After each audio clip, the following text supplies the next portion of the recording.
আপনারা এখন দেখছেন সনাতন মিডিয়া প্লাস।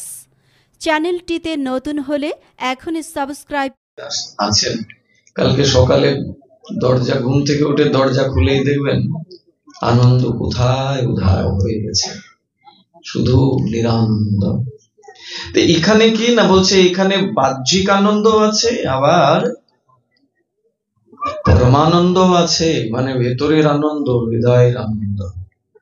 কেন হৃদয়ের আনন্দ? হৃদয়ের আনন্দ কোথায় গেলে পাওয়া যায়? হৃদয়ের আনন্দ পাওয়া যায় একমাত্র ভক্ত সঙ্গে গেলে। কারণ ভক্তরাই হৃদয়ের কথা বলেন, বাকি জগতের মানুষ শুধু জগতের কথাই বলে, বিষয়ের কথা বলে। সাধুগণই একমাত্র হৃদয়ের কথা বলেন।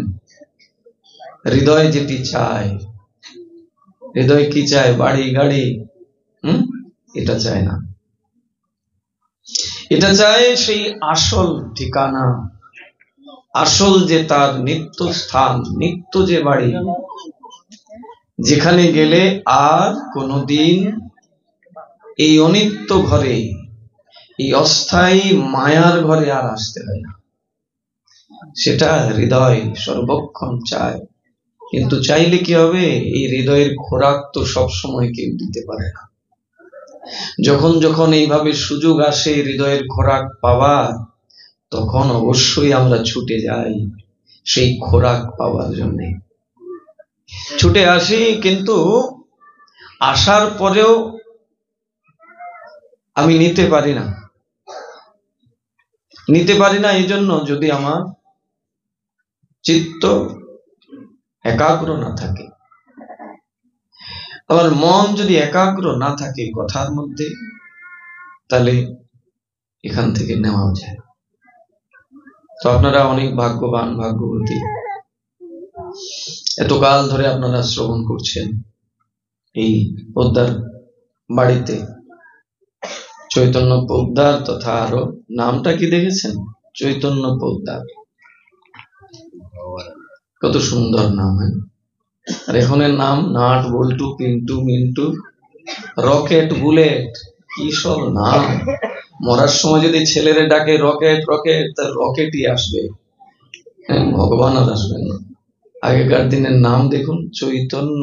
আহা, নাম শুনলেই হৃদয় একটা কেমন হয়। যদিও আবার অনেক ক্ষেত্রে অনেক উলট পালট নাম হয়ে যায়, মানে নামের সাথে নামের কোনো মিল থাকে না। নাম দিয়েছে পদ্মলোচন, অথচ দেখা যায় দুইটা চোখই কানা, আছে না? নাম দিয়েছে মৃগনয়নী, অথচ চোখে মানে টেরা চোখ, নাম দিয়েছে মৃগনয়নী। তা নাম, নামের মধ্যে যদি ভেদ থেকে যায়, তাহলে অনেকেই বলে যে দেখো কি এমন নাম রেখেছেন, নামটা ঠিক হলো না। এই জগতে এরকম উলট পালট হয়, কিন্তু এই জগতেই একজন আছেন যাকে আমরা দেখতে পাই না, যিনি এই জগতের নিয়ন্তা, যিনি এই জগৎকে সৃষ্টি করেছেন, যিনি এই জগৎকে পরিচালনা করছেন। সৃষ্টি স্থিতি প্রলয় যার মাধ্যম দিয়ে, তিনি এবং তার নাম অভিন্ন। তার নাম যেরকম, তার স্বরূপটাও এমন। কৃষ্ণ মানে যিনি আকর্ষক, সর্ব আকর্ষক, যিনি সকলকে যিনি আকর্ষণ করার ক্ষমতা রাখেন, তিনি কৃষ্ণ। তার নামটাও কৃষ্ণ, আর বাস্তবেও তিনি সকলকে আকর্ষণ করেন। আজকে যে বিষয় নিয়ে আজকে আমাদের আলোচনা শেষের দিনে, সেটা হচ্ছে ভগবান এবং ভগবানের নাম অভিন্ন। কৃষ্ণ এবং কৃষ্ণ নাম, ভগবানের মূর্তি আর ভগবানের নাম দুই এক। ওই রকম না, ওই যে বলছিলাম যে পদ্মলোচন নাম, আর এদিকে বিচার করলে দেখা যায় দুই চোখই কানা। এটা এই জগতে উলট পালট হয়, কিন্তু ওই জগতে সেই ভগবানেরই কথা আমরা অত্যন্ত মনোযোগের সহিত শ্রবণ করব, কারণ আজকে যে বিষয় নিয়ে আমাদের আলোচনা সেটি হচ্ছে নাম মাহাত্ম্য। আমরা 50 বছর 60 বছর ধরে হরিনামের আসরে যাই, অথচ নাম করার ইচ্ছা জাগে না। নামকে বাদ দিয়ে অন্যান্য যদি কেউ বলে, কোনো ব্রাহ্মণ বা কোনো যদি সাধু বলে, বাবা মঙ্গল করতে গেলে বাড়িতে একটা যজ্ঞের আয়োজন করে দাও, আমি গিয়ে যজ্ঞ করে দেবো। যজ্ঞে গেলে আবার অনেক কিছু মেলেও। একটা যজ্ঞ মানে কত ধুতি, কত শাড়ি, কত কিছু ব্যবস্থা। আর এখন দেখবেন অন্নপ্রাশন থেকে শুরু করে বিবাহ পর্যন্ত সবকিছুতে বিশাল করে যজ্ঞের আয়োজন। কলিযুগের যজ্ঞ কিন্তু ওই যজ্ঞ না, ওই 3 ঘৃত আহুতি দিয়ে যজ্ঞ করা, এটা কলিযুগের যজ্ঞ নয়। মহাপ্রভু এই যজ্ঞটাকে কলিযুগে প্রচার করেননি।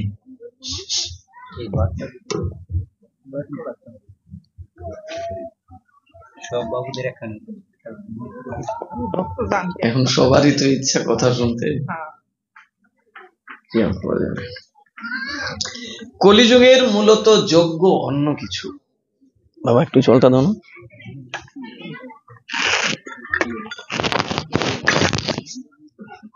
কলিযুগের যজ্ঞ হচ্ছে হরিনাম সংকীর্তন। যদি আমরা মহাপ্রভুকে মানি, বিষয়টা হচ্ছে আগে এটা নিশ্চিত করতে হবে আমি মহাপ্রভুকে মানি কি মানি না। উপর উপর মানলে হয় না, এই জায়গা থেকে মানতে হবে। কথা না,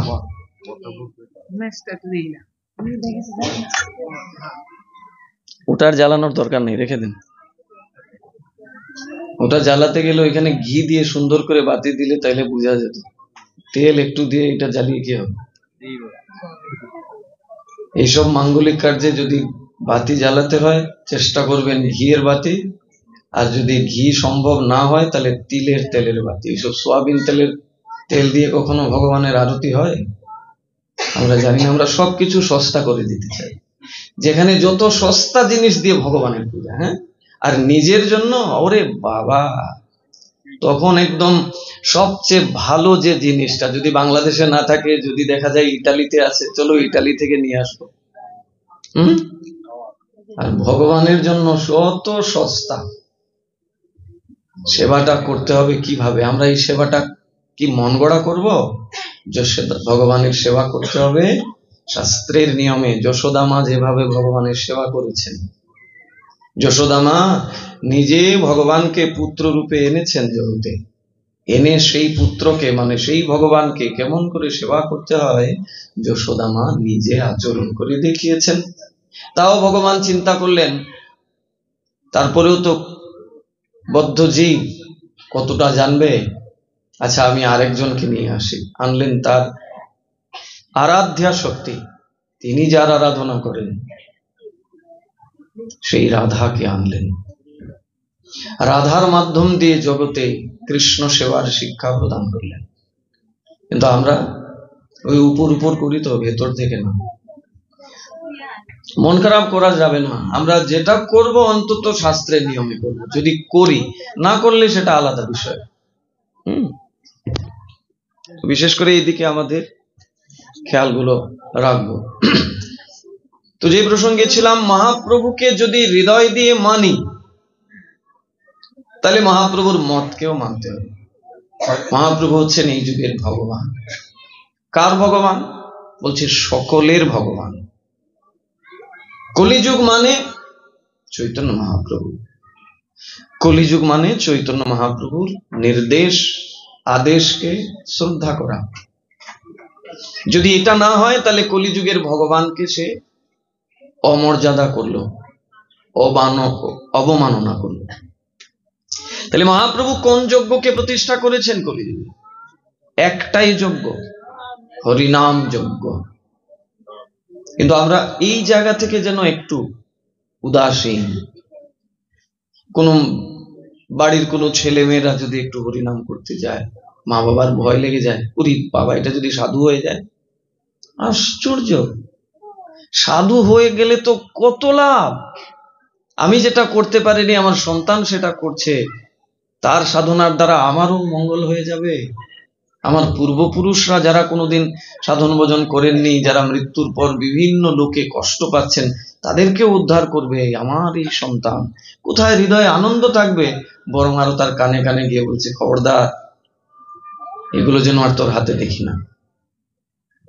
কোন সাধু এনে বাড়িতে জপমালা ধরিয়ে দিয়েছে, তো আরেকজন গিয়ে বলছে জপ করা যাবে না, ভয় যদি সাধু হয়ে যায় ছেড়ে চলে যাবে। একদিন যে সকলকে ছেড়ে যেতে হবে এই ভাবনা। শ্রীমদ্ ভাগবত কি করে? শ্রীমদ্ ভাগবত বদ্ধজীবের হৃদয়ের মধ্যে অবিদ্যাকে নাশ করে প্রকৃত বিদ্যা দান করে। এই যে আমাদের ছেড়ে যাওয়ার ভয়, এটা হচ্ছে অবিদ্যা। অবিদ্যা মানে ইগনোরেন্স, অবিদ্যা মানে অজ্ঞানতা। এগুলো হচ্ছে আমাদের অজ্ঞানতা। শ্রীমদ্ ভাগবত কথা কি করে না, জীবের হৃদয়ে প্রবেশ করে সমস্ত রকমের অবিদ্যাকে দূরীভূত করে, তার হৃদয়ে প্রকৃত বিদ্যা দান করে। ওই যে আমরা কালকে বলছিলাম না যে বিদ্যাবধূ জীবনম, মহাপ্রভু বলছেন বিদ্যাবধূ জীবনম, প্রকৃত বিদ্যা দান করে কে? হরিনাম। মহাপ্রভুর শিক্ষাষ্টকের প্রথম শ্লোকে তিনি যে 8টা শ্লোকের দ্বারা কলিযুগের ধর্মকে বিস্তার করেছেন, হরিনামকে বিস্তার করেছেন, তার প্রথম শ্লোকে তিনি কি বলছেন? চেত দর্পণ মার্জনং ভব মহাদাবাগ্নি নির্বাপনং শ্রেয় কৈরব চন্দ্রিকা বিতরণং বিদ্যা বধূ জীবনম। আমার এই হরিনাম, আমি যে হরিনাম কলিযুগের জীবকে এনে দিয়েছি, এই হরিনাম যদি কেউ শ্রদ্ধার সহিত গ্রহণ করে তাহলে তার কি হবে না, বিদ্যাবধূ জীবনম, তার জীবনটা থেকে সমস্ত অবিদ্যা দূরীভূত হবে এবং সে প্রকৃত বিদ্যা লাভ করবে। মানে প্রাকৃত বিদ্যা থেকে তার মুক্তি হবে এবং অপ্রাকৃত চিন্ময় বিদ্যা, আধ্যাত্মিক বিদ্যা, পারমার্থিক বিদ্যা সে লাভ করতে পারবে। কিসের দ্বারা? হরিনামের দ্বারা। তারপরে আবার কি বলছেন? আনন্দাম বুদ্ধি বর্ধনং প্রতিপদং পূর্ণামৃত আস্বাদনং সর্বাত্ম স্নপনং পরং বিজয়তে শ্রীকৃষ্ণ সংকীর্তনম। বলছেন যে সে যখন প্রকৃত বিদ্যা লাভ করবে, মানে তার যখন অবিদ্যা হরণ হবে, সে প্রকৃত বিদ্যা লাভ করবে, তখন তার মধ্যে কি হবে জানো? আনন্দাম বুদ্ধিবর্ধনম। প্রহরে প্রহরে খালি আনন্দ আর আনন্দ উদ্ভব হবে। সমুদ্রে যেরকম ঢেউ উঠে,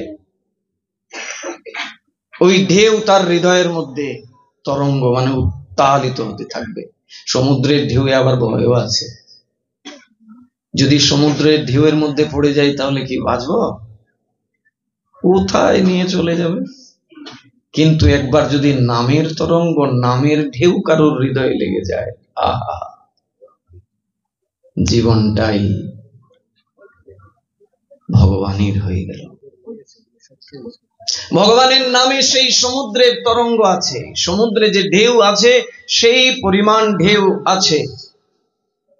এখন আর বাদ দেন না, মা লাগবে না। দেখুন, ঘির কথা বলতে 1 কৌটা ঘি চলে আসছে। রাধে রাধে, ভক্তি আছে, কিন্তু হরি কথা যখন শুরু হয়ে যায় মা, তখন আর ওইসব দীপ জ্বালানো, ধূপ জ্বালানো, ওদিকে খেয়াল না রাখাই উচিত। কারণ কি জানেন? কারণ হরি কথা হচ্ছে সর্বোপরি। ভগবানের যত রকমের অনুষ্ঠান আদি আছে তার মধ্যে সর্বশ্রেষ্ঠ অনুষ্ঠান হচ্ছে ভাগবত কথা, কীর্তন, শ্রবণ। তো যখন এটা শুরু হয়ে যায় তখন ভগবানের অন্যান্য যে সেবাগুলো, এগুলো গৌণ হয়ে যায়।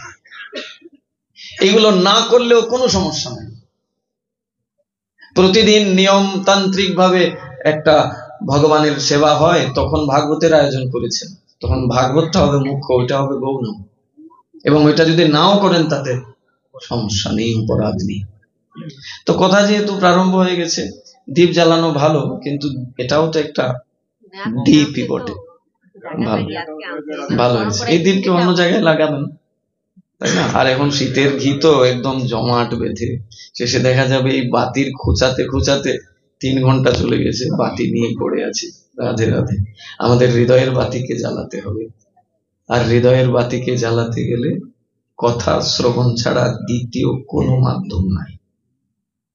আপনি নামের আসরে গিয়ে বসেন না, দিনের পর দিন বসে আছেন, কত বছর ধরে শুনছেন, তারপরেও নাম করবার ইচ্ছা জাগে না। যদি এতই নামের আসরে বসে নামের দ্বীপ ভেতরে জ্বলে যেত, তাহলে কেন জ্বলছে না? ওই 4-5 দিন কত মাতামাতি, একদম চোখের জল নাকের জল একাকার হয়ে যাচ্ছে, একদম এমন অবস্থা, জড়িয়ে ধরে একদম কে কাকে জড়িয়ে ধরবে, পুরুষ নারী সকলে একদম আলিঙ্গন দিয়ে।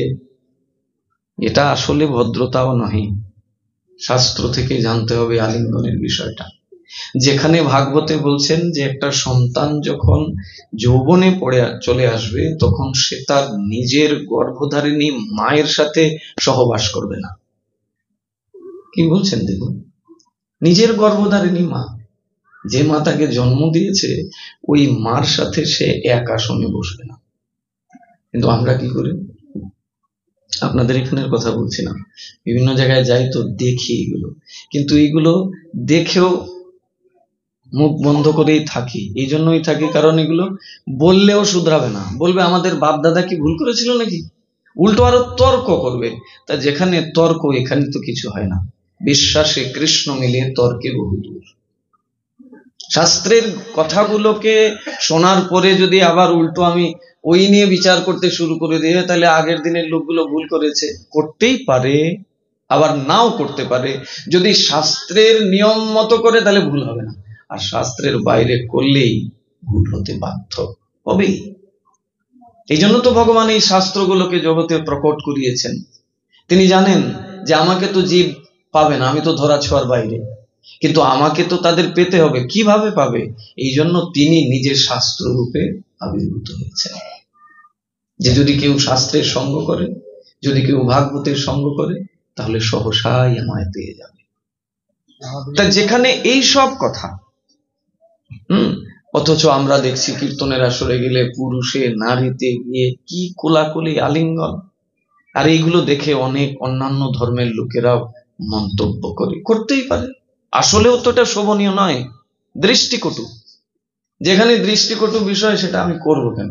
তাছাড়া ভক্তরা তো এটা করতেই পারে না। যে প্রসঙ্গে আমরা ভক্তবৃন্দ শুনছি যে মহাপ্রভুর মতটাই হলো কলিযুগের সকলের মত, এর বাইরে যদি কেউ কোনো নিজস্ব মত প্রতিষ্ঠা করে, এটা তার ব্যক্তিগত, এবং এর দ্বারা তার জীবনে কোনোদিন মঙ্গল হবে না, বরং সে কষ্ট পাবে, এবং তার সঙ্গে যারা আরো 10-5 জন উঠা বসা করবেন, এরাও কষ্ট পাবে। যা কিছু আমরা করব, যতটুকুই করব, শাস্ত্রের নিয়মে করতে হবে। ভাগবত কথা আমরা এই জন্যই শুনছি, যাতে আমাদের যে ভুল, যে ত্রুটি, যে ড্রব্যাকস গুলো আছে, সেগুলো থেকে আমরা নিজেকে মুক্ত করব। এই জন্যই তো এখানে আসা, এই জন্য এখানে বসা, এই জন্য এখানে শ্রবণ করা। তো আসুন, মহাপ্রভুর মাধ্যম দিয়ে আজকে আমরা যুগ ধর্মের কথা শ্রবণ করব, মানে নাম মাহাত্ম্য শ্রবণ করব। তাই সর্বাগ্রে আগে মহাপ্রভুকে একটা প্রণাম করি। আমার এক বাবা এখানে আছেন, আসার পর থেকে একদম পাগল করে তুলেছেন, মহারাজ এই গানটা গাইতে হবে। উনি গানের মানে শব্দগুলো সবকটা ওনার মুখস্থ নাই, কিন্তু সুরটা মুখস্থ রেখেছেন, কুন কুন কুন কুন করে গাইতে থাকে। তো আমরা ওই কীর্তনটা, এটা একটা নরহরি দাস ঠাকুরের পদ, সেই পদটা দিয়ে মহাপ্রভুকে একটু প্রণাম করে তারপরে মহাপ্রভুর এই ধর্মকে, কলিযুগের ধর্ম হয় নাম সংকীর্তন, এতদর্থে অবতীর্ণ শ্রী শচীনন্দন। দেখুন, শচীনন্দন গৌরহরি কিসের জন্য আসলেন কলিযুগে? নাম ধর্মকে প্রতিষ্ঠা করবার জন্য।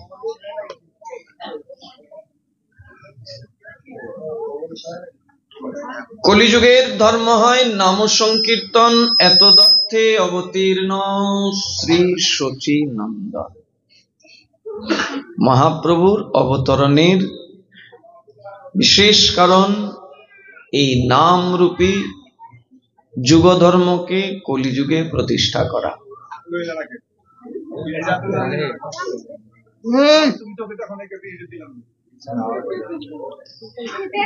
তো এই যে বলছিলাম না যে আমরা সবাই হরিনাম করবার জন্য যখনই কীর্তন হয় তখন নিজেরাও নিজের সুর দিয়ে ভগবানকে কীর্তনের দ্বারা আনন্দ দেওয়া। ভগবান এই নিজের নাম শুনে এত আনন্দিত হবে।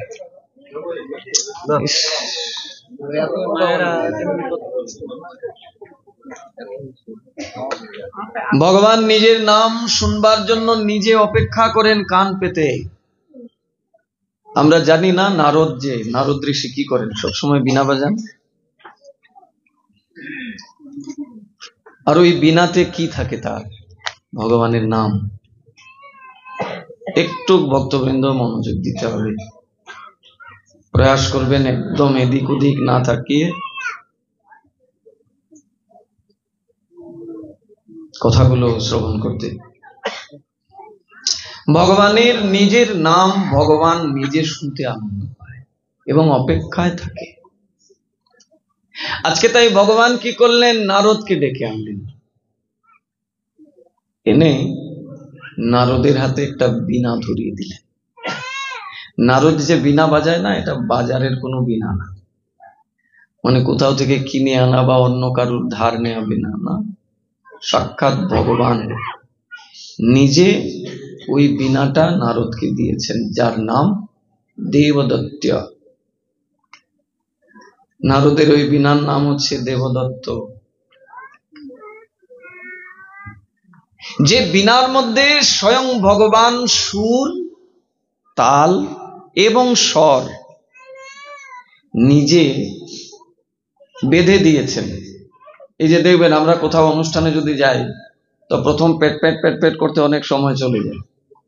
যদি কোথাও বেহালা আসে, গিটার আসে বা কিছু, দেখবেন খালি ওই স্কেল ধরে কতক্ষণ ধরে স্কেল মিলাবে, তাল মিলাবে। আগে আমি যে সুরে গান গাইবো ওই তালে ওকে ধরতে হবে, ওই স্কেলে। যদি এটা উপরের মাত্রায় চলে যায় বা নিচে চলে যায় তাহলে পুরো অনুষ্ঠানটাই নষ্ট।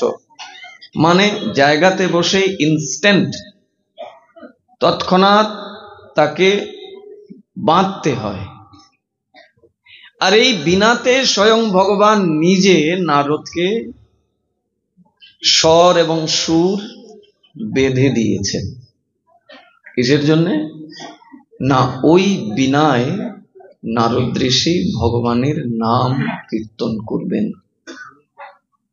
চতুর্দশ ব্রহ্মাণ্ডে। যখনই নারদ বীণা হাতে নেয় তখন আর নিজের বাজাতে হয় না, অটো বাজতে থাকে। এখন যেরকম অনেক কিছু অটো হয়ে যায়, হয় না? অনেক কিছু সব এখন রিমোট। এখন ওই যে আমরা রুটি খাই না, রুটিও এখন আর কষ্ট করে বলতে হয় না, ওই রকমের যন্ত্র আছে, একদম বলাও হয়ে যাবে, ভাজাও হয়ে যাবে এবং নরম, সব কটা একভাবে ফুলবে। আপনি বানালে একটা হবে বাংলাদেশের মানচিত্র, একটা হবে ইন্ডিয়ার মানচিত্র। মানে আমার মতো লোক যদি রুটি বানায় তাইলে মোটামুটি 5টা বানালে 5টা দেশের মানচিত্র হবে। তো এগুলো এখন সব রেডি প্রোডাক্ট।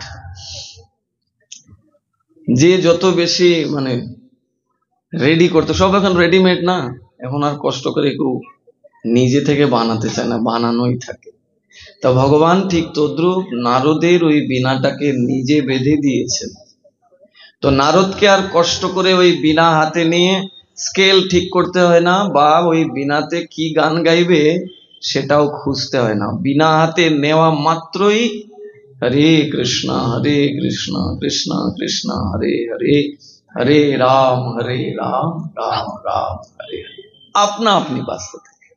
আর বলছেন যেই নারদ বীণা হাতে নেয় সঙ্গে সঙ্গে তার মুখ থেকে নাম প্রকাশ হয়, আর ভগবান সেখানে প্রকট হন। নাম এবং নামই অভিন্ন। কৃষ্ণ নাম এবং কৃষ্ণ অভিন্ন, মানে এক। আমরা যে জপমালায় জপ করি, মনে করি আচ্ছা এটা তো একটা মালা, তা যেখানে সেখানে রেখে দিলে সমস্যা কি? কিন্তু এটার অনেক বিধান আছে, এটা ছেলে খেলার বিষয় না। এবং এটা কিভাবে গ্রহণ করতে হবে, এইটা করার দ্বারা আমার যে উল্টো পাপ না হয়ে যাচ্ছে, অপরাধ না হয়ে যাচ্ছে, নাম অপরাধ না হচ্ছে, সেদিকেও তো আমাকে বিচার করতে হবে। আর সেটা যদি জানতে হয়, তাহলে যারা নামকে বহুকাল ধরে আশ্রয় করেছেন, অভ্যাস করেছেন, শাস্ত্রের নিয়মে গুরু গোস্বামীদের শ্রীচরণ থেকে জেনেছেন, তাদের সঙ্গে তারা জানতে হবে। আজকে আমরা প্রয়াস করব যতটুকু জানা যায়। আসলে আজকে শেষের দিন না, শেষের দিনে বেশিরভাগ মানুষই অন্য কিছু পছন্দ করে। গান বাজনা হবে, বেশি নৃত্য হবে, নৃত্য হবে, আজকে চিন্তা নেই। আমার এই সাধু বাবা নৃত্য না করলে শেষে আবার দেখা যাবে উনি নিজেই কীর্তনও শুরু করে দেবেন, নৃত্য শুরু হবে, নৃত্য হবে। কিন্তু আমাদের বিশেষ দরকার হরিনামের বিষয়ে একটু অন্তত ন্যূনতম জ্ঞান থাকা। কারণ এটাই হলো কলিযুগের ধর্ম। কলিযুগের অন্য কোনো ধর্মকে মহাপ্রভু এত প্রাধান্য দেননি। ধ্যানটাও কলিযুগের জন্য না, যজ্ঞ কলিযুগের জন্য না। যজ্ঞ বলতে ওই যে তিন ঘৃত আহুতি দিয়ে যজ্ঞ করা, ওটা কলিযুগের যুগ ধর্ম না। বা ওই যে অর্চনাদি, যেটা দাপর যুগে হয়েছে, সখীগণ যেভাবে আরাধনা করেছিলেন রাধা গোবিন্দের, এটাও কলিযুগের জন্য নয়, মুখ্য নয়। কেউ যদি একটু আটটু করে ভালো, আমরা যেমন প্রত্যেকদিন ঠাকুরের অর্চন করি না বাড়িতে, কিংবা মন্দিরে পুজো দিই, এটাই অর্চনের মধ্যে। কিন্তু ওই যে ঘন্টার পর ঘন্টা শুধু অর্চনের মধ্যে পড়ে থাকতে হবে, এটা এই যুগের ধর্ম না। এই যুগের মূলত ধর্ম হচ্ছে হরিনাম। সেই হরিনাম স্বয়ং ভগবান নিজে আস্বাদন করেন। দেখুন, রূপ গোস্বামী পাদ তার কৃষ্ণ নামাষ্টকে সর্বশেষ যে শ্লোক, 8টি শ্লোক, সেখানে লাস্ট যে শ্লোক, সেখানে বিস্তার করছেন হরিনামের মহিমা। ওই যে বললাম, নারদের বিনায় স্বয়ং ভগবান সুর বেঁধে দিয়েছেন। দেখুন শ্লোকটা, নারদ বিনোজ্জীবনা সুধর্মী নির্যাস মাধুরী পুরা। নারদ বিনা উজ্জীবনা সুধর্মী নির্যাস মাধুরী পুরা। ত্বং কৃষ্ণ নাম কামং স্ফুরতু মে রসেনো রসেনো সদা। ভগবান নিজের নাম নারদের মুখ থেকে শ্রবণ করে রস আস্বাদন করবেন। এই জন্য তিনি নামটাকে নারদের বিনায় বেঁধে দিয়েছেন। কে বলছেন এই কথা? রূপ গোস্বামী পাদ। রূপের আনুগত্য না করলে কলিযুগের ভজন কি কিচ্ছু বোঝা যাবে না। রূপ মানে ওই যে আমরা কীর্তন করলাম না, প্রত্যেকদিন পাঠের আগে যে কীর্তন করি, ষড়গোস্বামীর জয় দেই, জয় রূপ সনাতন ভট্ট রঘুনাথ শ্রীজীব গোপাল ভট্ট দাস রঘুনাথ। এই 6 গোসাইর করি চরণ বন্দন, ইহা হইতে বিঘ্ন নাশ অভীষ্ট পূরণ। অভীষ্ট মানে আপনার মনের যা ইচ্ছা পূর্ণ হয়ে যাবে। কার চরণ বন্দনা করলে? এই যে রূপ সনাতন রঘুনাথ ষড়গোস্বামী। এই ষড়গোস্বামীর মধ্যে অন্যতম গোস্বামী হচ্ছেন রূপ গোস্বামী। গৌড়ীয় ভজনটা হলো রূপানুগ ধারায়, রূপের আনুগত্যে, শ্রীরূপ গোস্বামীর আনুগত্যে। শ্রীরূপ গোস্বামী মহাপ্রভুর যে প্রকৃত ভজন, সেই রহস্যকে তিনি উদ্ঘাটন করেছেন আমাদের জন্য। নামের মহিমা প্রসঙ্গে রূপ গোস্বামী পাদ সর্বশেষ শ্লোকে কৃষ্ণ নামাষ্টকমে তিনি এই কথা বলছেন, নারদ বিন উজ্জীবন সুধর্মী নির্যাস মাধুরী পুরা, ত্বং কৃষ্ণ নাম কামং স্ফুরতু মে রসনে রসেনো সদা। শ্রী ভগবান নিজে নারদের বিনায় সুর বেঁধে দিয়েছেন। যে বিনাতে কি হয়? উজ্জীবন হয়। কিসের উজ্জীবন হয়? সুধর্মী নির্যাস। নির্যাস মানে একদম সলিড যে জিনিস, নির্যাস। ভাগবতটা হচ্ছে সর্বশাস্ত্রের নির্যাস, তাই না? সমস্ত উপনিষদ, সমস্ত পুরাণ, সমস্ত স্মৃতি শ্রুতির নির্যাস হচ্ছে শ্রীমদ্ ভাগবত। তো বলছেন ভগবান তার নামের সেই নির্যাসকে নিজে পান করেন ভক্ত মুখে, যার তার মুখে না। এবার যদি কোনো অভক্ত অমেধ্য কুমেধ্য আহার করে, তার মুখ থেকে সেই নামটা রসময় হবে না। নাম হবে, কিন্তু নামের মধ্যে সুধা থাকবে না। ভগবান কি পছন্দ করেন? ভগবান হচ্ছেন অমীয়, অমৃতের ধাম। ভগবান হচ্ছেন আনন্দের মূর্তি, আনন্দকে আস্বাদন করেন। আনন্দ যেখানে সেখানে থাকে না, একদম উৎকৃষ্ট বস্তুর মধ্যেই আনন্দ থাকে। হরিনাম হচ্ছে সর্ব উৎকৃষ্ট উপাধেয়। আর এই হরিনাম দিলে বাড়ালেন কেন বাবা? এই হরিনামেতেই ভগবান তিনি রসকে দিলে কমান। আমার কথাটা ইফেক্ট হচ্ছে না আমার কাছে, আপনি বললে হবে না।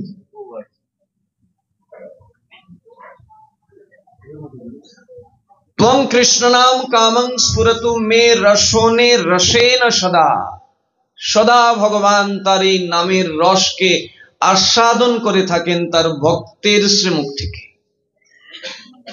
এই জন্য তো গোপীগণ তার এত আনন্দের, এত প্রিয়, কারণ গোপীগণ সর্বক্ষণ ভগবানকে তার নাম আস্বাদন করিয়ে ভগবানকে আনন্দ প্রদান করে। ভাবতে পারেন ভগবান এই নারদকে জগতে এমন এক বস্তু দান করেছেন, বীণাটা দান করেছেন। ওই বীণা নিজের হাতে ভগবান নারদকে দিয়েছেন, যাতে নারদ যখন ওই নাম উচ্চারণ করবে তখন ভগবান তাতে আনন্দ প্রাপ্ত হবেন। এই নামের মধ্যে মহাপ্রভু কি বলছেন জানেন? বলছেন সর্বশক্তি তত্রার্পিতা নিয়মিত স্মরণে নো কালহ।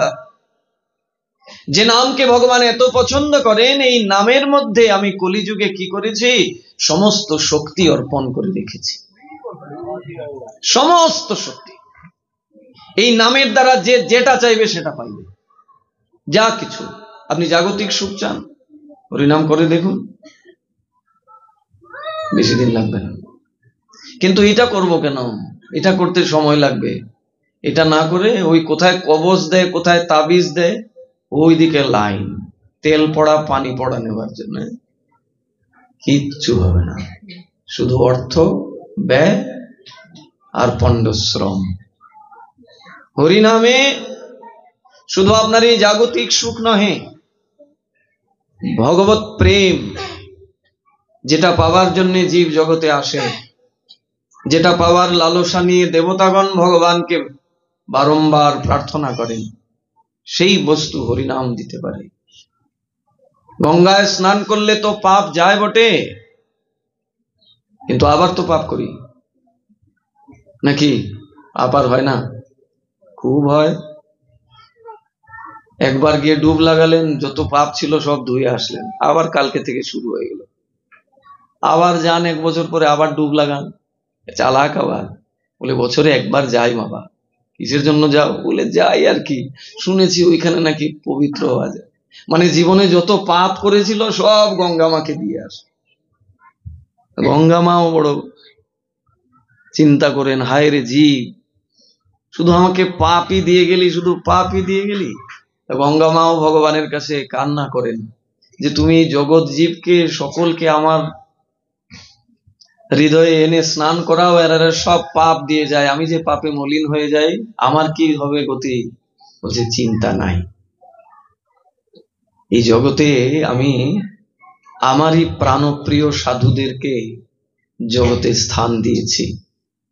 তারা যখন এসে তোমার হৃদয়ে প্রবেশ করবে, তারা যখন অবগাহন করতে আসবে, স্নান করতে আসবে, তখন তোমার সব মলিনতা দূরীভূত হবে।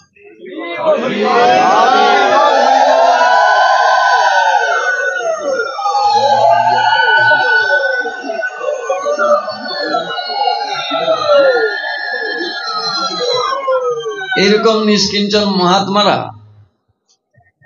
এরা জগতে বিচরণ করেন পবিত্র করবার জন্য, আমাদের মতো বিষয় লোককে পবিত্র করবার জন্য। শাস্ত্র এটাই বলে। তাহলে যে প্রসঙ্গ শুনছিলাম যে গঙ্গায় যদি স্নান করি তাহলে পবিত্র হই, পাপ থেকে পাপ চলে যায়, কিন্তু আবার পুনরায় পাপ করি। হরিনামে মহাপ্রভু এমন শক্তি দিয়ে রেখেছেন, যদি কেউ নিষ্ঠার সহিত শাস্ত্রীয় বিধি মতো হরিনাম করে তাহলে পাপ তো যাবেই যাবে, পাপ করার বাসনাটাও একদম সারা জীবনের জন্য নষ্ট হয়ে যাবে, আর জীবনে কোনোদিন পাপ করবে না। পাপ করবার আগে চিন্তা হবো এটা তো পাপ কার্য, কোনোভাবে করা যাবে না। নামের এমন শক্তি, নাম জীবকে জন্ম জন্মান্তরের পাপ থেকে মুক্ত করে এবং পাপ করবার প্রবৃত্তিকে একদম চিরতরে নষ্ট করে। এটাই তো মহাপ্রভুর কৃপা। মহাপ্রভু বলছেন কলিযুগের জীব অলস, সবকিছু করতে সুযোগ সময় আছে, কোনো কিছুর সমস্যা নেই, অভাব নাই, কিন্তু অভাব এক জায়গায়, ভগবানের কাজ করতে গেলে তার সময় নাই, সেখানে অভাব। তা কলিযুগের জীবের মঙ্গল হবে কিভাবে? তাই তিনি এই নাম এনে দিলেন। যা, আমি যে বস্তুটা এনে দিয়েছি অত্যন্ত সহজ, এই নাম করলেই সবকিছু থেকে মুক্ত হয়ে যাবে। নিরপরাধী নাম লইলে পায় প্রেম ধন। এবার ভক্তবৃন্দ, ওই নাম সকলকে গ্রহণ করতে হবে। 8 বছরের বালক বালিকা থেকে শুরু করে একদম আবাল বৃদ্ধা বনিতা সকলকে। যদি কেউ হরিনাম করছে, যদি আপনি তাকে বাধা সৃষ্টি করেন, জানবেন এটা ভগবত চরণে অপরাধ হচ্ছে এবং ভগবানের দণ্ড আপনার অপেক্ষা করবে। ভগবানের শাস্তি দণ্ড অবশ্যই আপনি প্রাপ্ত হবেন যদি কাউকে নাম গ্রহণ করতে বাধা সৃষ্টি করেন। এই নাম কেবল নাম নয়, এই নাম মানে সাক্ষাৎ ভগবান। ওই যে বলেছিলাম ভগবান এবং ভগবানের নাম এক। অনেকেই জপমালা নিয়ে যাচ্ছেন লটারির মাধ্যমে, কিন্তু জপমালাটা নিয়ে ওই শোকেজের ভেতরে ঢুকিয়ে রেখে দেবেন না, বা ওই শিষ্যের মতো ওই ধানের গোলায় রেখে দিয়েন না। বলে কেমন কথা, একটু সুন্দর করে বলেন তো। তাহলে শুনুন, এক গোসাই বাবা এসেছেন, তো এসে খুব সে শিষ্য দীক্ষা টিক্ষা দিয়েছেন, বিচার টিচার করেন নাই, যেই আসেছে আচ্ছা বাবা হয়ে যাবে, অসুবিধা নেই।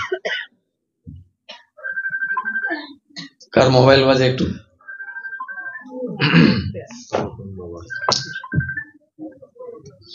তা দিয়েছেন জপমালা টালা দিয়ে, তো বাবা চলে গেছেন, গুরুদেব চলে গেছেন আর কি। তা শিষ্যকে বলছেন, দেখিস বাবা, হরিনামটা যা দিয়েছি প্রতিদিন করবি, কিন্তু একদিনও উপবাস রাখিস না, কেমন? বলছে ঠিক আছে গুরুদেব। 2-4 দিন করেছে, এরপরে বলে ধুর, এটা করে কি লাভ, ফালতু সময় নষ্ট, বরং এই সময় যদি আমি অন্য কিছু করি তাহলে বরং আমার লাভ হবে, আরো 2-4টা টাকা আসবে বেশি। শেষ, হরিনাম বাদ, হরিনামটারে নিয়ে রেখে দিয়েছে এক ধানের গোলার কাছে। এখন 1 বছর পরে গুরুদেব আবার এসেছেন, বছরে একবার আসেন, তো এসেছেন, তো পাশের বাড়িতে এসেছেন, তো ছেলেটার মা দেখেছে, দেখেই সঙ্গে সঙ্গে বলছে, খোকারে তাড়াতাড়ি ঘুম থেকে ওঠ। বলে কেন মা? বলে ওই যে গুরুদেব চলে আসছে পাশের ঘরে, এক্ষুনি চলে আসবে আমাদের ঘরে, তুই তাড়াতাড়ি উঠে স্নান টান কর, তিলক টিলক লাগা, আর গুরুদেব কি কি দিয়েছেন এগুলো হাতের কাছে রাখ। এখন বেচারা আর কি করবে, মা উঠিয়ে দিয়েছে, স্নান টান করেছে, এখন চিন্তা করেছে গুরুদেব কি জানি দিয়েছিল। হঠাৎ মনে হচ্ছে, ওরে কি একটা থলি দিয়েছিল। এখন দৌড়ে গেছে, গিয়ে ওই ধানের গোলা থেকে ওই জপমালা মানে থলিটা এনেছে। এনে মানে ঝাড় পোছা করার আর সুযোগ পায়নি, গুরুদেব সামনে চলে এসেছেন, সঙ্গে সঙ্গে হরে কৃষ্ণ কৃষ্ণ কৃষ্ণ হরে হরে, হরে রাম রাম রাম করতে শুরু করে দিয়েছে। আর 2 চোখ দিয়ে একদম ধারার মতো অশ্রু পড়ছে। এত চোখে জল দেখে গুরুদেব চিন্তায় পড়ে গেছে যে আমার শিষ্য আমি তো প্রত্যেকদিন হরিনাম করি, আমার চোখে তো এক ফোঁটাও জল আসে না, আর আমার শিষ্যের চোখ দিয়ে ধারার মতো অশ্রু প্রবাহিত হচ্ছে। বলছি, তুই আমার যথার্থ শিষ্য, তুই পারবি আমাকে উদ্ধার করতে রে, আমি তো হরিনাম করি, আমার তো কোনোদিন চোখে জল আসে না। বলে, গুরুদেব হরিনামে আসছে না। বলে, হরিনামে আসছে না মানে? এখন দেখে কি জানেন, ওই যে এতদিন ধরে মালা ওইখানে রেখে দিয়েছিল, ওই মালার ভেতরে মৌমাছি বাসা বেঁধেছে, আর আঙুল ঢুকিয়েছে না, আর মৌমাছি খালি কট কট কট কট করে কামড়াচ্ছে, আর চোখ দিয়ে জল পড়ছে। রাধে রাধে। যদি এইভাবে হয় তাহলে তো সমস্যা। নিয়ম করে নিষ্ঠার সহিত, অত্যন্ত শ্রদ্ধার সহিত প্রতিদিন নাম করতে হবে। নামটাই হলো কলিযুগের শ্রেষ্ঠ, প্রধান এবং একমাত্র ধর্ম। আপনার ভক্তিটাকে এক জায়গায় আনতে হবে। আপনি অন্যকে ভালোবাসুন, কোনো আপত্তি নেই, বৈষ্ণবরা কোনোভাবে আপনাকে বাধা দেবে না, বা শাস্ত্র আপনাকে বাধা দেবে না। আপনি দুর্গা মাকে ভালোবাসেন, ভালোবাসতেই পারেন। আপনি শিবকে ভালোবাসেন, আমরা কি শিবকে ভালোবাসি না? শিবের মন্দিরে গেলে কি শিবকে প্রণাম করি না? কালী মায়ের মন্দিরে গেলে কি কালীকে প্রণাম করি না? অবশ্যই করি। মাতৃজ্ঞানে, বৈষ্ণবী জ্ঞানে তাকে প্রণাম করি, তার কাছে কৃষ্ণ ভক্তি প্রার্থনা করি। আপনি ভালোবাসতেই পারেন, কিন্তু মূলে যে কি যাকে রাখবেন তিনি ভগবান। এখানে অন্য কেউ বসতে পারে না। ইষ্ট একজনই, ইষ্ট হচ্ছেন শ্রীকৃষ্ণ। কৃষ্ণ নাম হলো আমাদের কলিযুগের সকলের ইষ্ট। এবার আমি অন্যান্য সকলকেও আমি শ্রদ্ধা করি, ভালোবাসি, ভালোবাসেন, আপত্তি নাই, কিন্তু নামের প্রতি একদম চরম পরম ভালোবাসা, শ্রদ্ধা থাকতে হবে। কারণ নাম এবং নামই অভিন্ন। যেই কৃষ্ণ নাম তিনিই সাক্ষাৎ কৃষ্ণ, আলাদা কিছু না। আপনি কৃষ্ণ নাম উচ্চারণ করবেন, কৃষ্ণ সামনে আসতে বাধ্য, নাইলে তার মুখের বাণী মিথ্যা হয়ে যাবে। তিনি যে বলছেন, নারদ যখনই বিনা হাতে নেয়, জিভায় যখনই হরে কৃষ্ণ উচ্চারণ হয়, সঙ্গে সঙ্গে ভগবান প্রকট হয়ে যান। কারণ নাম আর তিনি এক, তো তার নাম উচ্চারণ করা মানে তাকে নিয়ে নেওয়া। আমরা হরিনাম কেন করি? তাকে ডাকি, প্রভু আসো আমার কাছে, কিন্তু ডাকি ডাকি ডাক তো আর তার কাছে পৌঁছায় না। কারণ ডাকটাও তো নিয়মতান্ত্রিক নয়, অনিয়মতান্ত্রিক। একদিন 2 মালা, তো একদিন 4 মালা, তো একদিন 6 মালা, একদিন দেখা যায় মালাই ধরি নাই, তাহলে আর কি? ভগবান বলছেন, যে যথা মাং প্রপদ্যন্তে ত্বাং ততৈব ভজামি অহম। যিনি যতটুকু করবেন ততটুকুই পাবেন, কমও পাবেন না, বেশিও পাবেন না। তা আপনি 2 মালা করেছেন, তো 2 মালার কৃপাই পাবেন, আপনি ওই 64 মালার কৃপা পাবেন না। কথার তাৎপর্য হচ্ছে, এবার যার যতটুকু সময় সে ততটাই তো করবে। কারুর কাছে সারাদিনে সময় পায় না, আধা ঘন্টা সময় পেয়েছে কোনো মতে, ওই আধা ঘন্টার সময় একদম একাগ্রতা নিয়ে করতে হবে। তখন সব জঞ্জালগুলোকে দূরে সরিয়ে রাখতে হবে। মূল জঞ্জাল হচ্ছে মোবাইল। এর মতো জঞ্জাল, এটা ভালো বটে, আবার জঞ্জালের শিরোমণি। হরিনামের মালা হাতে নিয়েছেন, টুং করে বেজে উঠল, হলো হরিনাম। এখন আবার হরিনামেরও অনেক দেখা যায়, ডান হাতে হরিনাম, বাঁ হাতে মোবাইল। তো কি এটা?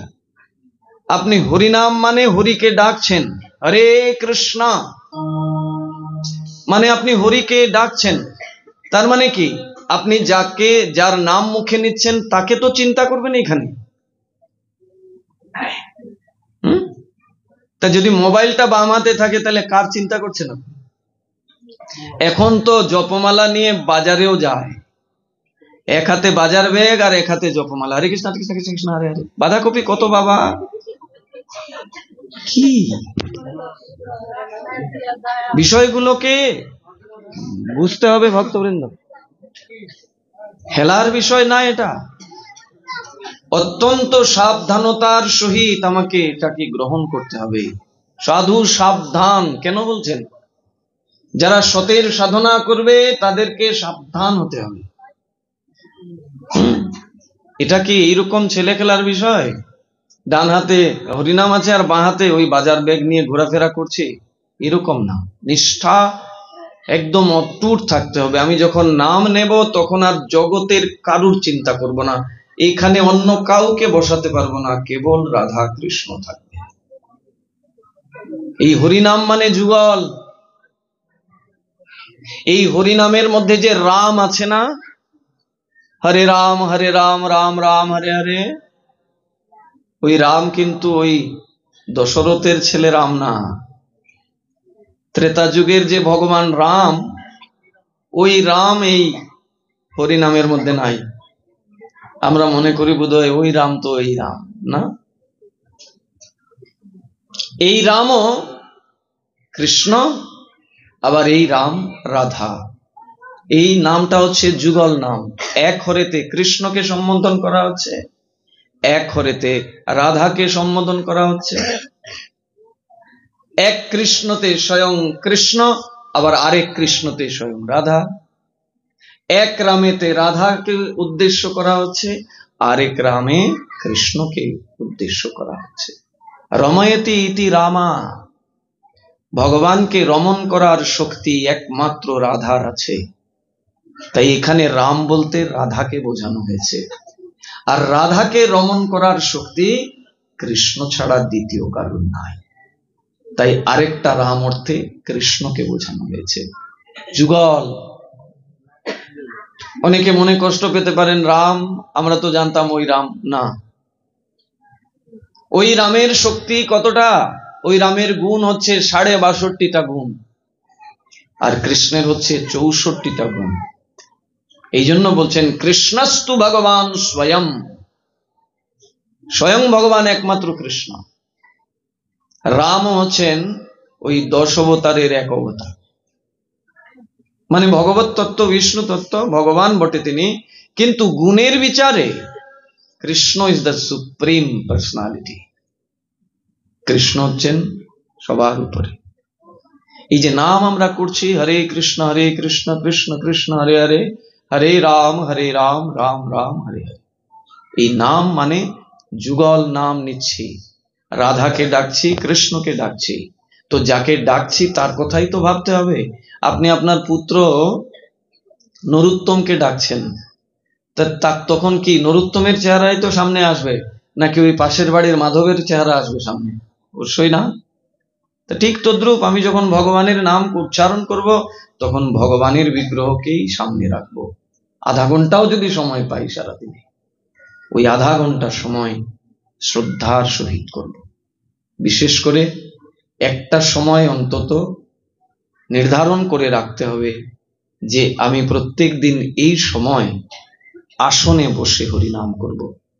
যদ্যপি মহাপ্রভু নামের মধ্যে এত কৃপা করেছেন, বলছেন যে এই নাম যে কোনো অবস্থায় নেওয়া যাবে, পবিত্র অবস্থায়ও নেওয়া যাবে, অপবিত্র অবস্থায়ও নেওয়া যাবে।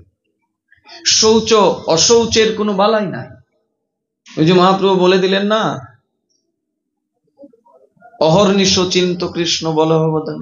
অহর্নিশ মানে সর্বক্ষণ। তা সর্বক্ষণ কি আমি পবিত্র থাকি নাকি? থাকতে পারি না, অপবিত্র হই। বলছেন কোনো চিন্তা নেই, আমি যে নাম তোমাদের কাছে এনে দিয়েছি, এই নাম যে কোনো অবস্থায় করা যাবে, খাইতে শুইতে যথা তথা নাম লয়। নাম নেওয়াটাই হচ্ছে বিধি, নিয়ম কিচ্ছু রাখেননি, বলে যে কোনো অবস্থায়। এটাই তো মহাপ্রভুর কৃপা। কিন্তু আপনি যখন দীক্ষা মন্ত্র উচ্চারণ করবেন, গুরুদেবের কাছ থেকে দেওয়া মন্ত্র আদি যখন আপনি আহ্নিক করতে বসবেন, তখন কিন্তু সেখানে শুদ্ধতা, তখন সেখানে আপনাকে স্নান করতে হবে, ধোয়া কাপড় পরতে হবে, বাসি কাপড় হলে হবে না। ধোয়া কাপড় পরে দ্বাদশ সঙ্গে তিলক অঙ্কন করে একটা শুদ্ধ আসনে বসতে হবে। তারপরে গুরুদেবের কাছ থেকে প্রাপ্ত মন্ত্র আদি আহ্নিক করবেন। এখানে কিন্তু পুরোপুরি শৌচতার বিষয়। অশৌচ অবস্থায় আপনি দীক্ষা মন্ত্র করবেন না। কিন্তু হরি নামে মহাপ্রভু এত কৃপা করেছেন, কোনো বিচার রাখেননি। যে কোনো অবস্থায় করা যাবে। রাত্রে ঘুমিয়ে আছে, ঘুম আসছে না, বিছানায় শুয়ে শুয়ে হরিনাম করতে পারবে, কিন্তু খেয়াল রাখতে হবে কোনোভাবে যেন নিদ্রা না চলে আসে। এই যে অনেকে হরিনাম করতে করতে মালা হাত থেকে পড়ে যায়, এটা নাম অপরাধের মধ্যে গণ্য। এটা কখন হয়? যখন আমরা একটু অন্যমনস্ক হয়ে যাই, হরিনাম করতে করতে দেখবেন হঠাৎ হাত থেকে মালা খসে পড়ে গেছে। বিছানায় শুয়ে শুয়ে, তা শুয়ে থাকলে তো স্বাভাবিক ঘুম চলে আসতেই পারে, ঘুম চলে আসলো, মালা হাত থেকে পড়ে গেল, এটা কিন্তু অপরাধের মধ্যে গণ্য। মহাপ্রভু যে বলছেন কি ভজনে কি শয়নে, তার মানে আপনাকে বলেননি ঘুমিয়ে ঘুমিয়ে আপনি ঘুমিয়ে কি হরিনাম করবেন, ঘুমিয়ে হরিনাম করা যাবে? ঘুম মানে তো মৃত্যু। আমরা যখন রাত্রে ঘুমাই তখন কি আমরা জীবিত বলি নাকি? মৃত্যু, মরেই যাই আমরা। পরের দিন কৃপা করে যদি ভগবান আবার আমাদেরকে জাগায়, হ্যাঁ, আপনি ঘুমন্ত অবস্থায় কি নাম করবেন? যা কিছু করবেন জাগ্রত অবস্থা। ওই যে বিধান দিয়েছিল না সুবুদ্ধি রায়ের সেই ব্রাহ্মণরা, বলছিল ঘি খেয়ে মরলেই তোমার প্রায়শ্চিত্ত হবে। আরে বেটা যদি মরেই যায় তার কি প্রায়শ্চিত্ত হবে? তাকে তো সুযোগ দিতে হবে কর্ম করার, সে কর্ম করলে তবে না পাপ থেকে সে মুক্তি পাবে। মহাপ্রভু এত সহজ করে দিলেন, বললেন সুবুদ্ধি তোমাকে মরতেও হবে না, গরম ঘিও খেতে হবে না, আমি তোমাকে দিয়ে দিচ্ছি। কি দিলেন? হরে কৃষ্ণ কৃষ্ণ কৃষ্ণ হরে হরে, হরে রাম রাম রাম হরে হরে। আমি তোমাকে যে মন্ত্র দিয়েছি, প্রভু কহে কহিলাম এই মহামন্ত্র, ইহা জপ গিয়া করিয়া নির্বন্ধ, সব সিদ্ধি হয়ে যাবে তোমার। ওই ব্রাহ্মণের কথা শুনতে হবে না। হরিনামে এমন শক্তি, কিন্তু ভক্তবৃন্দ খালি শুনলে হবে না, করতে হবে। বলছেন সময় নাই, তাহলে ভগবানও বলবে তোরে দেখার সময় আমারও নাই। আপনি অভিযোগ করলে কাজ হবে? আপনি বলবেন আরে ভগবান তো আমার কথা শুনে না। ভগবান কেন কথা শুনবে? আপনি তো ভগবানের কথা শুনেননি। আপনি কি ভগবানের কথা শুনেছেন? ভগবান যে বলছেন প্রত্যেক দিন আপনাকে হরিনাম করতেন, বলছেন একদিনও হরিনামকে উপবাস রাখা যাবে না। যদি একদিন উপবাস রাখে তাহলে 3 দিন না খেয়ে অনাহারে প্রায়শ্চিত্ত করতে হবে, তবে সেই পাপ থেকে, সেই অন্যায় থেকে সে মুক্ত হবে। 3 দিন তাকে না খেয়ে থাকতে হবে। বলে একদিনই পারি না একাদশী, আর 3 দিন? একাদশী মাসে 2 দিন, ওই 2 দিনই কত সব চিন্তা। একাদশী আসলো মানে 2-3 দিন আগে থেকেই শুরু হয়ে গেল লিস্ট করা, কি খাবে।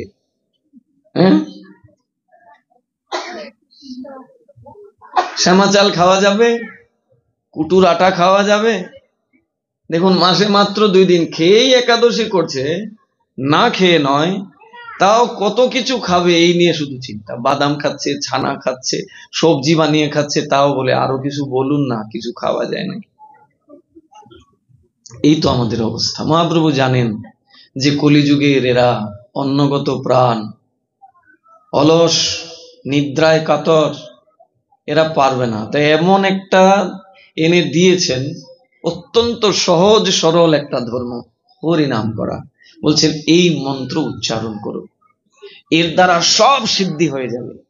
এটা সঠিকভাবে করলে একাদশী সঠিকভাবে করার ইচ্ছা জাগবে, কারণ হৃদয়ে তখন ভগবান নাড়া দেবেন, চৈত্য গুরু রূপে তিনি প্রেরণা দেবেন।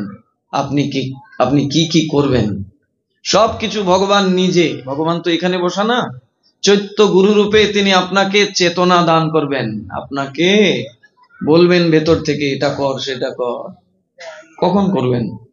যখন আপনি নামকে আপনার জীবনের সার বস্তু করবেন। অনেকে বলে মহারাজ আমাদেরও তো ইচ্ছা করে তুলসীর মালা গলায় দেব, তুলসীর মালা একটু জপ করব, কিন্তু পারি না তো। বলে কেন পারো না মা? বলে ওই যে সবকিছু খাই দাই, ছাড়তে পারি না। মা সবকিছু খাও দাও কেন? এতই যদি তোমার তুলসীর মালা গলায় ধরার ইচ্ছা, এতই যদি জপমালায় তুলসীর মালায় জপ করার ইচ্ছা, তাহলে এটা কেন নিচ্ছ? যদি তুমি জানো যে এটার দ্বারা হয়তো ভগবান আমার প্রতি খুশি হবেন না, তাহলে কেন এটা করছো? তার মানে ভালোবাসাটা সংসারের প্রতি, ভগবানের প্রতি না। যদি ভগবানের প্রতি থাকতো তাহলে তো এগুলো আমার কাছে কোনো বিষয়ই না। আমি তো না খেয়ে নেই, খাচ্ছি, শুধু ওই পুরনো অভ্যাসগুলোকে বাদ দিয়ে যা কিছু কর্ম করছি সব ভগবানের জন্য। অনেকে বলে সময় পাই না। আরে ভগবানের জন্য কি আবার আলাদা সময় নিতে হয় নাকি? আপনি আপনার জন্য যে সময় ব্যয় করছেন ওই সময়টাও তো ভগবানের জন্য হয়ে যাচ্ছে। সকালে রান্না বান্না করছেন, এটাও তো ভগবানের জন্য হয়ে যাচ্ছে, নিজের জন্য হয়ে যাচ্ছে। কর্মটা যদি মাঝখানে ভগবানকে বসিয়ে দেন তাহলে প্রত্যেকটা কর্মের মধ্যে ভগবান থাকবেন এবং আপনি নিজে থাকবেন। আপনি আলাদা করে দিয়েছেন, ভগবানকে আলাদা ঘরে রেখেছেন, আর আপনি আলাদা। এক করতে হবে। ভগবান আমার পিতা, ভগবান আমার বান্ধব, ভগবানই পারেন আমাকে সত্যিকার আনন্দ দান করতে, আর কেউ পারে না। কারণ এই ক্ষণিকের সুখ আমার কাছে চিরস্থায়ী না। যে সুখ, যে আনন্দ চিরস্থায়ী সেটা ভগবানের কাছে আছে। আর ভগবানের কাছে থাকলে কি হবে? যে কেউ সেই সুখ, সেই আনন্দ প্রাপ্ত হতে পারে না। কে প্রাপ্ত হতে পারে? যে ভগবানের, সেই পায়। যে তার হতে পেরেছে, ভগবান তাকেই সেটা দান করে। হরিনাম নিষ্ঠার সহিত করতে হবে। হরিনাম করতে গিয়ে কারুর সাথে কোনো নিজের বার্তালাপ করা যাবে না, মানে কোনো প্রজল্প সেখানে চলবে না। একাগ্র চিত্তে হরিনাম করতে হবে। অন্যান্য যেগুলো কর্ম অন্য সময় করব, হরিনাম চলাকালীন সময় এটা করা যাবে না। বলছেন হরিনাম, যদিও মহাপ্রভু বলছেন যে শৌচ অশৌচ অবস্থায় গ্রহণ করা যাবে, কিন্তু একটা সময় বের করতে হবে সারা দিনের মধ্যে, যে সময় আমি অত্যন্ত শৌচতা নিয়ে একটা শুদ্ধ আসনে বসে ভগবানের নাম করব। সেটা 2 মালাই হোক, 4 মালাই হোক, একদম একাগ্র চিত্তে এক আসনে বসে প্রতিদিন করব। তার দ্বারা কি হবে? ওই আসনটা শুদ্ধ হয়ে যাবে। আসন শুদ্ধি তো একটা বিশেষ সাধনা। আপনি আসন শুদ্ধি, এই যে আমরা গোস্বামীদের কথা শুনি, বৃন্দাবনের মহাত্মাদের কথা শুনি, তাদের কথা কেন না, তারা সাধনা করতে করতে আসনকে শুদ্ধ করেছেন। আসনে বসা মাত্র ভগবত চিন্তা হয়, অন্য কোনো চিন্তাই আসে না তখন। তাই আমাদেরকে নিয়ম করে একাদশী করতে হবে। জানি অনেকেই এইসব কঠিন কথা শুনলে মন খারাপ হওয়া খুব স্বাভাবিক, কিন্তু ভক্তবৃন্দ, শাস্ত্র আমাদের কল্যাণের জন্যই সবকিছু বলেছেন। যদ্যপি আমার কষ্ট হচ্ছে শুনতে, কিন্তু পালন করতে হবে। আজ নয়তো কাল, আর নয়তো ওই আসবেন যাবেন, কোথা থেকে আসলেন কোথায় গেলেন কিছুই জানা হলো না। অসার সংসারে আসলাম, আবার একদিন চলে গেলাম। সংসারের বোঝাই বয়ে গেলাম, নিজের সারা জীবনের জন্ম জন্মান্তরের বোঝাটা বললাম না। হরিনাম আমাদের জীবনের সার। শেষের দিনে আর কত কথা বলবো, রাত হয়েছে অনেক, আপনারাও প্রসাদ নেবেন। তবে আমরা আজকে শেষের দিনে কীর্তন, নৃত্য, আনন্দ হবে। আমরা 2টো ভজন করব, তারপরে হরিনাম করে আজকের কথাকে বিশ্রাম দিয়ে দেব। অনেক ভক্তরা অনেক দূর দূরান্ত থেকে আসেন প্রত্যেক দিন, তাদেরকে আবার প্রসাদ পেয়ে বাড়িতে যেতে যেতে অনেক রাত হয়। শ্রদ্ধা থাকলে তবেই এটা সম্ভব। আপনাদের সেই শ্রদ্ধার বলিহারি যাই, আপনাদের এই শ্রদ্ধায় আমি প্রণাম জানাই। এই শ্রদ্ধাটা যদি ভগবান আমাদের অটুট রাখেন, তাহলে একদিন আমাদের হয়তোবা সত্যিকার পরিবর্তন হয়ে যাবে। হরি কথা শ্রবণ এই জন্যেই, আমি যাতে হরির হতে পারি। আর হরির হতে গেলে যে কর্মের দ্বারা হরির হওয়া যাবে, সেই কর্মের প্রতি আমাদের শ্রদ্ধা আনতে হবে। আসুন আমরা সেই বৃন্দাবনের রাধারানীর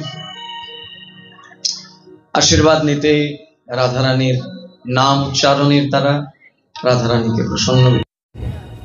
রাধারানীর নাম উচ্চারণ করা মানে এই রাধারানীর নাম সকলে গ্রহণ করেন।